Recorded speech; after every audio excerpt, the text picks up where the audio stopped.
Revit വേണം നിങ്ങൾ എടുക്കാൻ. സോ ലിങ്ക് Revit എടുത്തിട്ട് ആ ഫയൽ ചൂസ് ചെയ്യുക. ആർക്കിടെക്ചറൽ മോഡൽ Revit അല്ലേ നമ്മൾ ലിങ്ക് ചെയ്യുന്നത്.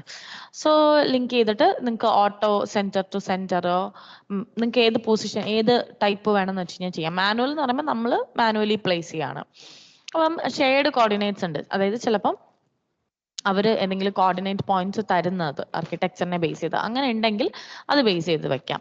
ഞാനിവിടെ manual auto centre to centre option ഉപയോഗിച്ചിട്ട് പ്ലേസ് ചെയ്യുന്നു.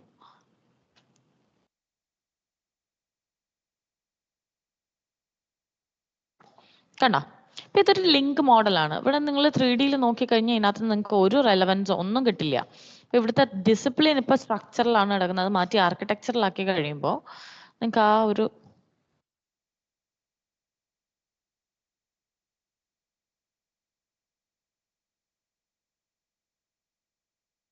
കണ്ടോ? സോ ഇങ്ങനെ നിങ്ങൾക്ക് കുറച്ച് പോർഷൻസ് കാണാൻ പറ്റും. അത്ര തന്നെ വരുന്നത്.